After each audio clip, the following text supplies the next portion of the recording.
Julien Goffman, bonjour. Bonjour. Vous êtes directeur général France Benelux et Europe du Sud d'American Express GBT. Vous avez pris vos fonctions il y a un peu plus d'un an. Quels objectifs vous êtes-vous fixés à votre arrivée chez Amex? C'est une très bonne question.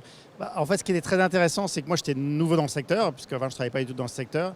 Et ce qui était passionnant, c'est que moi, j'ai trouvé une équipe chez Amex qui est une équipe de passionnés. Des gens passionnés par le voyage, passionnés par la qualité de service, être capable de rendre service à nos clients. Et donc, moi, ce que j'ai fixé comme priorité, c'est tout simplement de continuer sur cette ligne, quoi. Je pense que la force d'une entreprise comme la nôtre, c'est vraiment d'être capable de répondre aux besoins de toutes les entreprises, qu'elles soient petites, grandes, moyennes, internationales ou juste locales. Et c'est ce que les gens arrivaient à faire et je veux qu'on continue sur cette route-là. Ouais. Quelles sont la stratégie et l'ambition de votre groupe aujourd'hui? Alors, en 2020 spécifiquement, en fait, on s'est fixé 3 gros axes de croissance pour nous. Alors, si j'ai fait dans l'ordre, le premier, c'est effectivement tout ce qui est ce qu'on appelle les ETI.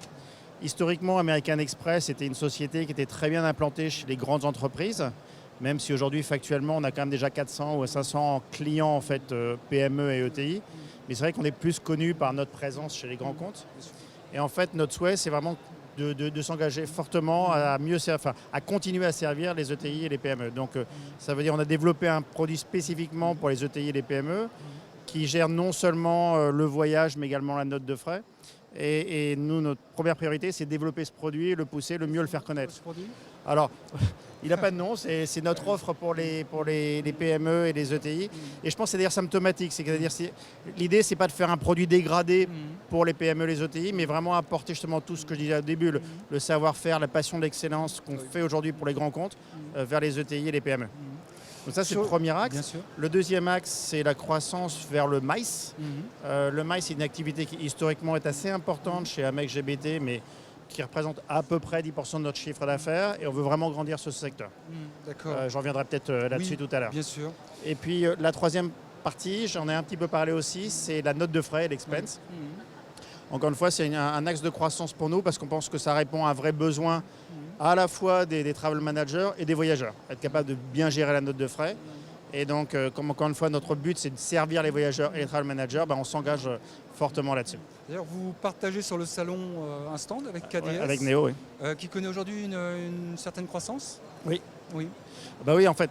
Donc, nous, on a fait l'acquisition de KDS il y a 3 ans. Et l'idée, au-delà de l'outil Néo, c'était vraiment, on a, pareil, une équipe de gens passionnés par le digital avec une vraie compétence. Et donc le souhait du groupe, c'était de s'appuyer sur cette compétence digitale pour croître. Alors ce qui veut dire très concrètement, c'est que je crois que quand on a fait l'acquisition de KDS, il y avait à peu près 100 personnes ici les Moulineaux, ici, et maintenant on est quasiment à 300 personnes. Donc vraiment un gros investissement. Et l'idée, c'est justement en combinant l'expertise traditionnelle d'American Express, l'expertise digitale de Néo, et c'est pour ça effectivement qu'on est ensemble sur le site, fournir les meilleures solutions possibles à nos clients. Qu'en est-il de votre stratégie de réservation online, multicanal? Alors, c'est une très bonne question aussi. Mon point de vue, c'est que justement, on a besoin d'être multicanal. C'est-à-dire que je ne veux pas me positionner sur mobile versus OBT versus offline. Je crois, et c'est un peu mon expérience en venant du B2C, c'est que nos clients souhaiteront encore plus être vraiment multicanal. C'est-à-dire commencer une réservation au téléphone, la poursuivre sur leur PC, la modifier sur leur mobile. Ce qu'on est en train de faire, on est en train de mettre en place ces modifications des réservations sur le mobile. Et ainsi de suite, demain sur WhatsApp ou sur d'autres plateformes. Et donc les choix technologiques qu'on vient de faire, mais également les choix d'organisation, c'est vraiment ça. C'est être capable d'accompagner tous nos clients sur une vraie logique multicanal, de service multicanal. Oui. L'appli mobile d'Amex GBT a été présentée comme la première appli full pro de qualité. Absolument. Oui, absolument. Citer un peu le propos.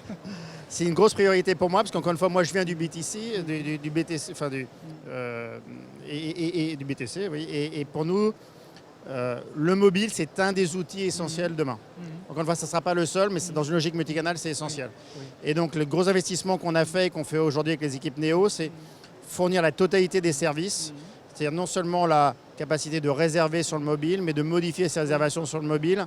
On aura des pushs pour les notifications, un suivi, pour pouvoir, et demain, quand je dis demain, début 2020, être capable de gérer ses dépenses et ses notes de frais directement sur le mobile. Vous avez évoqué tout à l'heure le souhait d'accélérer sur le segment MICE. Ça va se traduire comment, par exemple? Alors très concrètement, ça veut dire que, pareil, on va accélérer à la fois sur la partie service et qualité de service en renforçant les équipes. Donc On veut absolument continuer à renforcer les équipes, donc c'est un appel à candidature, aussi bien sur la partie traditionnelle, venue finding, que sur la partie purement événementielle. Et puis en même temps, renforcer les outils. Et par exemple, là, dès le mois de novembre, en fait, on va mettre à la disposition de nos clients un outil online qui va permettre de réserver des événements simples directement online, sans passer par un centre d'appel ou d'autres. Julien Kaufmann, merci. Merci beaucoup.